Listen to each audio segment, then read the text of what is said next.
Hello children, this is me Shilpi Agarwal and today we are going to talk about the figure of speech. I'll explain you about the figure of speech. Now first of all, what is figure of speech? Figure of speech का meaning ये होता है कि जो line दे रखी होती है उससे उसका जो लिटरल मीनिंग से डिफरेंट मीनिंग निकल कर आता है उसे हम फिगर ऑफ स्पीच बोलते हैं। जैसे कि अलग अलग टाइप्स के फिगर ऑफ स्पीच होते हैं। जो first type of figure of speech है, सिमिली में क्या होता है, हम दो चीज़ों को कंपेयर करते हैं और वर्ड जो है सेंटेंस में लाइक या एस वर्ड जरूर यूज होता है। ठीक है, जैसे एग्जाम्पल है he is growing like a weed. ठीक है, तो यहाँ पे मतलब कि वो कैसे ग्रो कर रहा है, जैसे कि कोई जंगली पौधा होता है, वीड होता है, तो लाइक ए वीड, लाइक का यूज हुआ है। अब दूसरे में देखो, my younger brother is as slow as a sloth in the morning, कि मेरा छोटा भाई स्लॉथ के जैसे मॉर्निंग में बहुत स्लोली काम करता है, मतलब बहुत स्लो है, एज अ स्लॉथ। ठीक है, स्लॉथ क्या होता है, एक एनिमल होता है। ठीक है, तो यहाँ पे हमने किसका वर्ड यूज किया, क्या वर्ड यूज किया, एज। अब थर्ड एग्जाम्पल है यहाँ पर, my feelings are as delicate as butterfly's wings. तो फीलिंग्स को किससे किससे कंपेयर किया है, इससे कंपेयर किया बटरफ्लाई इज विंग्स, क्योंकि जो तितली के पंख होते हैं, वो जो पर होते हैं उसके, वो बहुत डेलिकेट होते हैं, तो फीलिंग्स को भी उससे कंपेयर किया है। तो इससे हमें क्या समझ में आया कि इसमें हम लाइक या एज वर्ड का यूज करते हैं। अब दूसरी जो फिगर ऑफ स्पीच है वो हमारी क्या है, मेटाफर।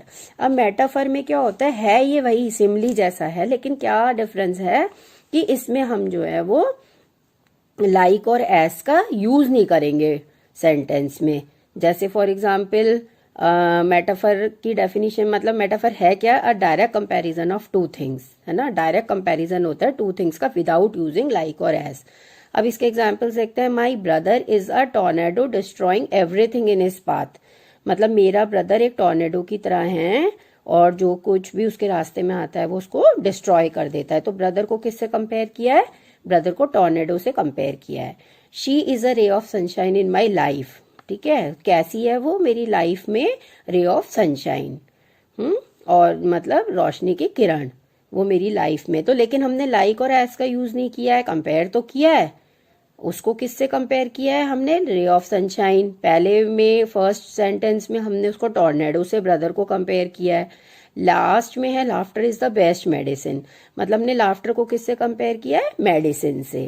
ठीक है, तो ये हमारा हो गया मेटाफर। अब हम आते हैं अपनी थर्ड फिगर ऑफ स्पीच पे, ये है अपनी एलिटरेशन। एलिटरेशन में क्या होता है, repeated sounds at the beginning of words. Beginning of words, जैसे जो एक अल्फाबेट होता है वो रिपीट होगा।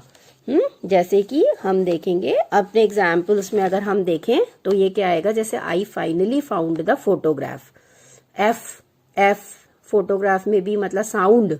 ठीक है, साउंड रिपीट हो रही है, फोटोग्राफ हालांकि एफ नहीं है, पी है, लेकिन पीएच जो है वो एफ की साउंड दे रहा है। नेक्स्ट देखिए, won wanted to win in the worst way, तो वॉन में डब्ल्यू, वांटेड में डब्ल्यू, विन में डब्ल्यू, वर्स्ट में डब्ल्यू, वे में डब्ल्यू। ठीक है, नेक्स्ट देखो sentence, the triplets tried to trick their teachers. ठीक है, तो ट्रिपलेट्स, ट्राइड, ट्रिक, टीचर्स, सब में क्या आ रहा है, टी का रेपिटेशन है, टी अल्फाबेट का रेपिटेशन आ रहा है। अब नेक्स्ट देखेंगे हम, नेक्स्ट फिगर ऑफ स्पीच हमारी क्या, हाइपरबोल। हाइपरबोल में क्या होता है, एन एक्सट्रीम एग्जाजरेशन। एग्जाजरेशन माने अपनी बात को बहुत बढ़ा चढ़ा कर बोलना, तो वो क्या होगा, एन एक्सट्रीम एग्जाजरेशन। अब देखते हैं इसका example, it is going to take forever to get to school if we keep walking this slow, है ना। अब इसमें क्या कहा है कि इसमें तो पूरी उम्र बीत जाएगी अगर हम स्कूल इतनी स्लोली चलेंगे, तो ये तो बहुत बढ़ा चढ़ा कर बोलना हो गया ना, forever, it is going to take forever to get to school, है ना। तो ये जो है इसमें ये कौन सी फिगर ऑफ स्पीच यूज हुई है, फॉर एवर, मतलब यहाँ पर हमने स्पीच यूज करी है हाइपरबोल। अब नेक्स्ट देखो, I am so nervous that I think I am going to have a heart attack. अब कोई इतना नर्वस थोड़ी ना होगा कि उसको हार्ट अटैक हो जाए, लेकिन यहाँ पर बहुत ज्यादा बढ़ा चढ़ाकर बात को यूज किया गया है कि मैं इतना नर्वस हूं कि मुझे ऐसे लग रहा है कि हार्ट अटैक आ जाएगा। नेक्स्ट देखो, I have been thinking about this speech non stop for a month. अब मैं स्पीच के बारे में बिना रुके 1 महीने से सोच रहा हूँ। अब बिना रुके 1 महीने से सोच रहा हूँ, ये बहुत बढ़ा चढ़ाकर बात की गई है। तो इसमें क्या यूज हुआ है, इसमें कौन सी फिगर ऑफ स्पीच यूज हुई है, हाइपरबोल। अब नेक्स्ट देखिए आपका आता है पर्सोनिफिकेशन। अब ऐसे वर्ड ही बोल रहा है ये अपने आप में, personification. Personification means an object has been given human like qualities, कि किसी एक ऑब्जेक्ट को एक मानव की तरह बताया है।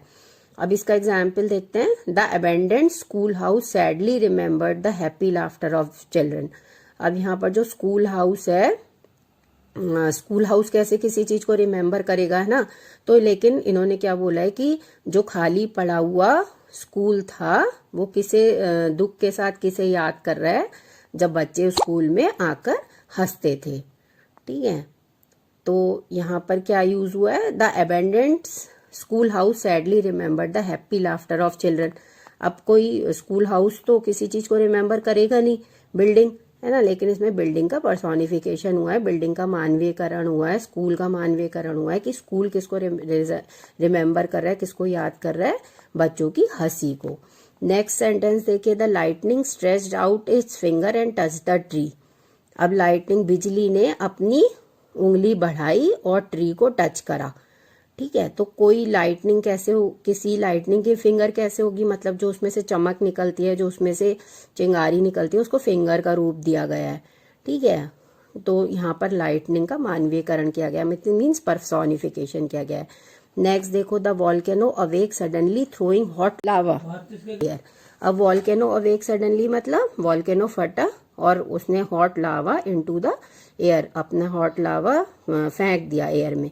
अब यहाँ पर वॉल्केनो का मतलब वॉल्केनो का पर्सोनिफिकेशन किया गया, जैसे कि वॉल्केनो कोई पर्सन हो। ठीक है, अब नेक्स्ट देखो, ओनोमेटोपिया। ठीक है, तो word that represents a sound, जैसे जो साउंड वर्ड जो है मतलब कोई साउंड रिप्रेजेंट कर रहा हो।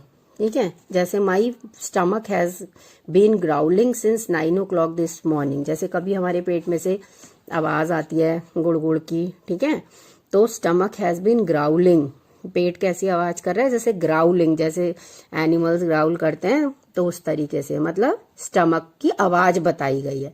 The driver revved the race car's engine. ठीक है, तो driver revved the race car's engine मतलब एकदम से आवाज निकाली, ड्राइवर ने कार स्टार्ट करी। Water dripped from the leafy faucet, leaky.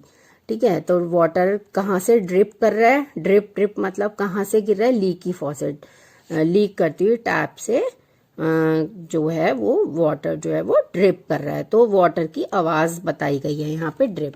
तो ओनोमेटोपिया क्या हो गया, word that represents a sound.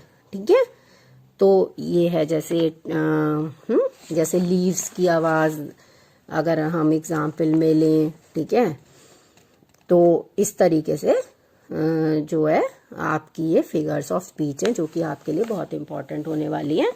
आपके क्वेश्चंस में पोएम्स ज़्यादातर पोएट्री में पूछी जाती हैं बोर्ड एग्जाम्स में। Thank you.